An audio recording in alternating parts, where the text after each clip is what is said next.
So, David, this has been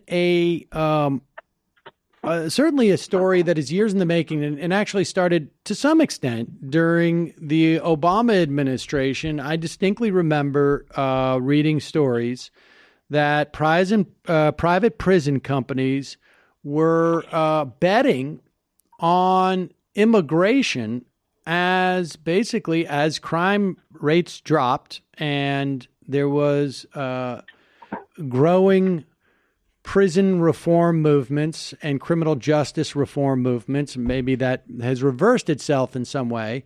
But the private prison industry felt like our big growth industry is going to be in immigration. Give us a sense of like how this all works and to what extent they're profiting off of the separation. I don't know how to really express it. I mean, I feel like we don't necessarily, frankly, I think it's kidnapping of nearly 2,000 plus children. I don't really know how else to describe this. I mean, I could, if a parent walked on to my front lawn or my front, sidewalk and came up to ring the door to get me to sign a petition or to ask me,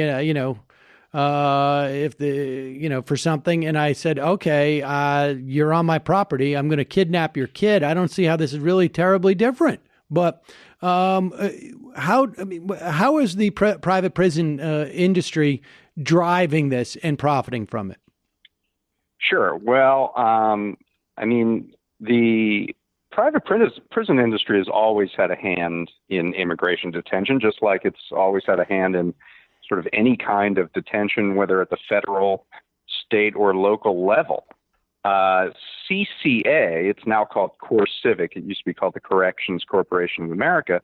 Their first facility was actually an immigration detention facility. So this has sort of been an ongoing part of their business model. However, you are correct to say that in the past several years, when we've seen bipartisan agreements on smarter policing, on mass incarceration as something that on the left was seen as inhumane and on the right was seen as costly, they have diversified. The private prison companies have diversified their offerings. Many in the case of sort of after incarceration strategies like ankle monitoring or halfway houses, things like that, but also in the case of immigration detention. The last statistics that I've seen shows that all ICE facilities, when you're talking about Immigration and Customs Enforcement facilities, 62% of those detention facilities are run by one of two companies, either CoreCivic or Geo Group, which is the other big private prison operator. So, and they have routinely, the CEOs of these companies have routinely on conference calls said, earnings calls, investor calls, said that this represents the growth strategy for our business. That because there's such divisiveness and almost an arms race when you consider the Obama administration onto the Trump administration of who can be tougher on the border, that these facilities are going to need to be built and they're going to need to be staffed. And that presents an opportunity for CoreCivic and Geo Group. How did they make these type of assessments? I mean, because like I say, and like you said, this was their business plan years ago. And it's quite possible, I guess, to design like, hey, we're gonna open up, 2 more bakeries, and then all of a sudden you realize, like, oh wow, the demand for croissants is much higher than we thought. We're going to need 6 new bakeries. But I mean, where did they? In 2005, there was an attempt to have immigration reform. I mean, if I was to bet on, if my business, if 10 years ago I thought like, oh, I'm going to make a business around providing, semi, cosplay marriages for gay folk. That's what my business is going to be, because there's no way we're ever going to have marriage equality in this country. I mean, these guys are making a huge amount of investment based upon just political prognostication, or are they getting? I mean, is that what's going on? I think it was more just a look at the landscape. I mean, remember that you can go back as far as you want, but if we're talking about the last decade, remember what the grand bargain here was from the Obama administration and Democrats. We are going to toughen up the border. We are going to get tough on border security, and in exchange, there will be a path to citizenship for those already in this country. That has always sort of been the model bargain around immigration.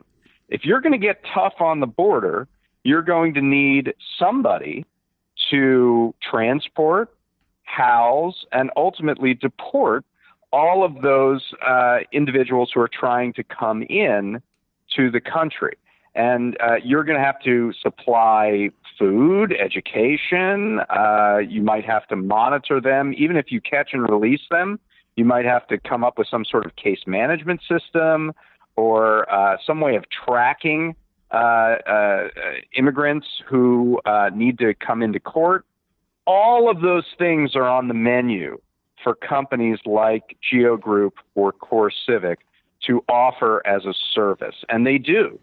And so I don't think it was so far-fetched. You didn't need a lot of political intelligence to come up with the idea that if we're going to get tough on the border, somebody is going to have to be a service provider in service to that toughness. And these two companies were very well positioned, particularly after 2014 and during the sort of migrant influx from Central America, people escaping violence and strife in the Northern Triangle, when the Obama administration made the decision to create family detention centers, right? That would house these families. Go ahead. Yeah, tell us. I mean, and people should understand this history, because I don't think there is a moral or material equivalent between what the Obama administration did in terms of families and what the Trump administration is doing in terms of really kidnapping kids. With that said, I want you to just go through the history of what the Obama administration did, because at the very least, what it does is it moves the goalposts down the field in the wrong direction, in my opinion, that basically communicates to people working in these agencies that are dealing with this, that like, it's not that far of a step to take the next step. And the dynamic of like, and Jay Johnson went down to the head of the DHS, went down to Central America to make sure that people in these countries knew they were doing things like detaining families in these institutions as a way of deterring people from coming up north. Again, you've set the framework for this deterrent model, which is like, hey, it's going to be super rough and sucky for you if you come up and ask for asylum. The next step is not that far down the road. We just have about a minute left in the segment. Just walk us through, what did the Obama administration do? Right. So prior to 2014, when you had this migrant influx, there was only one facility that could actually house families, children and their parents, in the same place.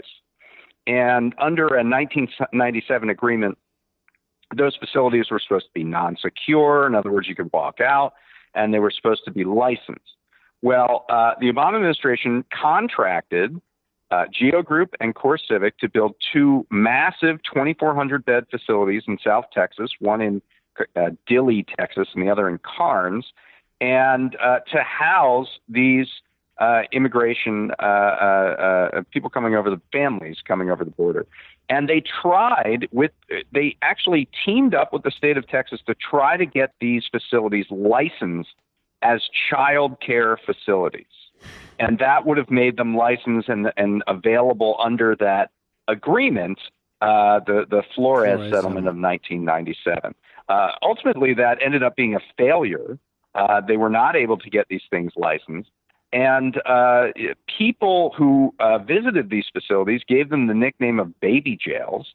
There were individuals affiliated with the ACLU who were born in Japanese internment camps who visited the facilities and said that they, and I'm quoting, triggered distressing associations of my own experience as a child.